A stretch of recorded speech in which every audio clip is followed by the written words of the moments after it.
Bonjour YouTube, j'espère que vous allez bien. Aujourd'hui, je vous retrouve pour une nouvelle vidéo où je vais vous parler de 4 nouvelles romances françaises que j'ai lues récemment. Je devais faire un vlog lecture et au final, je vais essayer de mixer les deux. J'espère que le montage vous plaira. Ce sera des histoires qui m'ont fait passer par toute une palette d'émotions, des rires aux larmes en passant par de petites déceptions.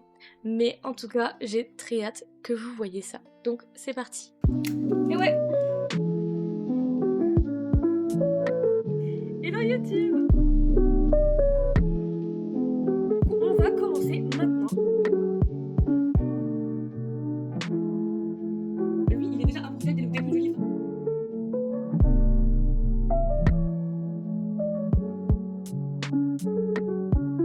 J'ai commencé avec Campus Driver tome 2 de C.S. Quill. C'est un livre rempli d'humour et de tension, avec deux personnages bien têtus. On suit Donovan qui cherche des conseils auprès de Carrie pour devenir le meilleur petit ami possible, et leur dynamique de jeu de chat et de souris m'a vraiment fait sourire. Mais derrière les provocations et les taquineries, il y a de vraies émotions qui se cachent. C'est une romance pleine de rebondissements et de moments forts où ils vont chacun apprendre des choses importantes sur leur propre vie. Ça a vraiment été une lecture agréable, légère, mais qui touche aussi un peu plus en profondeur. J'ai vraiment adoré et j'ai hâte de découvrir la suite, et je pense que ce tome-ci est mon préféré pour le moment des Campus Driver.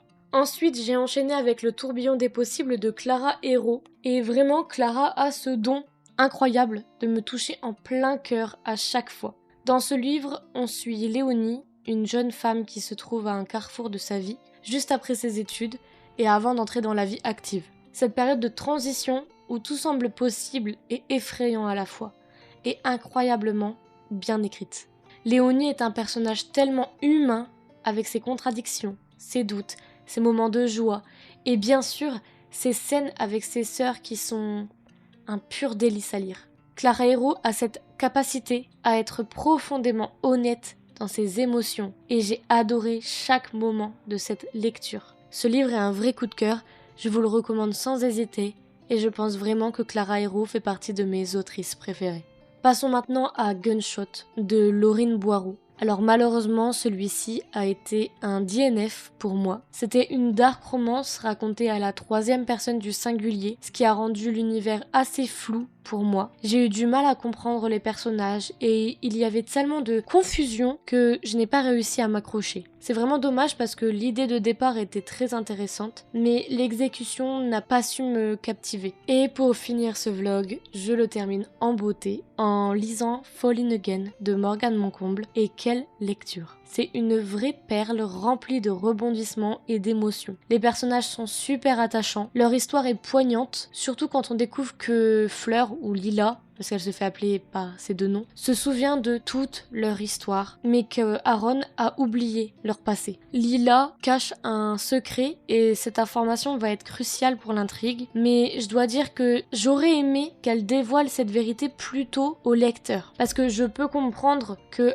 Aaron ne doit pas le savoir tout de suite puisque c'est le plot twist, mais j'ai eu un peu de mal avec le fait qu'elle nous garde une information secrète alors qu'elle le sait. Elle sait ce qui s'est passé vu qu'elle n'a pas oublié le passé, et ça nuit un peu à la fluidité du récit, et on aurait dû savoir tout cela avant. Morgane Moncomble nous l'avait déjà fait dans L'As de cœur, parce que le personnage principal de L'As de cœur nous avait caché une information cruciale. Ça dérange pas forcément la lecture, mais c'est dommage. Malgré ça, la romance est top, et l'univers dans lequel ils évoluent, celui des jeux vidéo, m'a totalement conquis. C'était frais et original, et un vrai bonheur à lire. J'ai adoré aussi le fait qu'il y ait un côté un peu K-drama, avec énormément de clichés, on va se l'avouer. C'est ce qu'on recherchait quand on est adepte de K-drama. Les clichés, le happy ending, les quiproquos, les moments de tension. Enfin vraiment, il y avait du gaming, du dessin et de l'écriture. 3 éléments qui me passionnent. Alors, que demander de plus? En tout cas, j'ai adoré le livre et il ne me reste plus beaucoup de livres de Morgane Moncomble à découvrir. Et pour tous ceux qui ont lu le livre, je pense